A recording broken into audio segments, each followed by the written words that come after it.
안녕하세요. 디지털 피닉스입니다.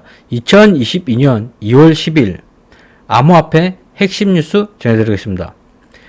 멕시코판 하이마트 일렉트라가 비트코인 판매를 나설 수도 있답니다.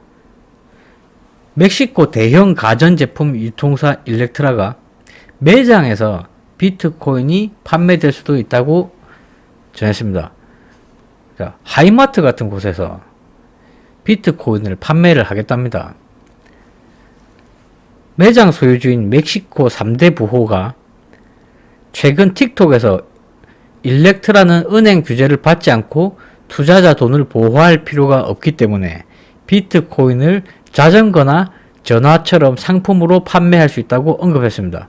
한국투자공사 미국 최대 암호화폐 거래소 코인베이스에 투자를 했답니다.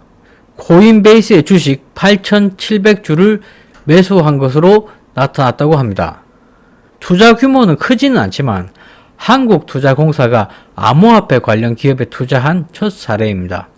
샘 뱅크먼 프라이드 FTX 창업자가 9일 현지 시간 미국 상원농업위원회가 개최하는 디지털 자산 청문회에 패널로 참석을 해서 CFTC의 암호화폐 현물시장 규제 권한을 확대해야 한다고 건의했습니다. 이러한 부분은 나쁜 소식은 아닙니다. 어떻게 보면 SEC 단독적으로 규제에 대한 권한을 가지고 있는 것처럼 보이고 있습니다. 지금 형태가. 그래서 규제에 대한 이런 힘의 균형을 다른 기관과 같이 나누어 가지면 조금 더 저희 투자자들에게 좋지 않겠냐. 그러한 의미로서 이런 발언을 하고 있는 것입니다. 절대 나쁜 소식이 아닙니다. 삼성전자가 갤럭시 S22 시리즈 사전 구매자 대상으로 세타 NFT 1종을 무료 제공한다고 밝혔습니다.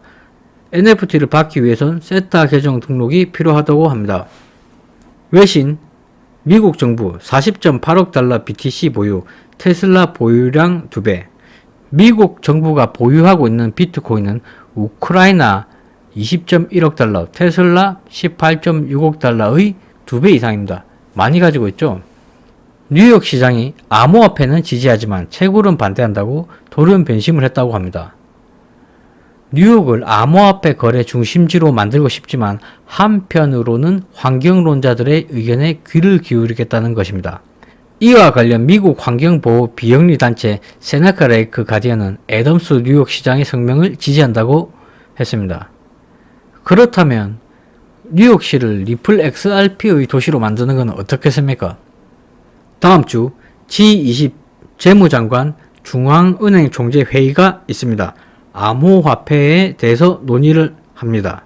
외신에 따르면 일본 재무상이 일본 수석통화 외교관 칸다가 일본을 대표해 다음 주 인도네시아에서 열리는 2월 17일에서 2월 18일 G20 재무장관 중앙은행 총재 회의에 참석을 해서 암호화폐에 대해서 논의할 것입니다. 마지막 소식 전하고 방송을 마치겠습니다. 블랙록 고객 대상으로 암호화폐 거래 서비스를 제공할 계획이라고 합니다.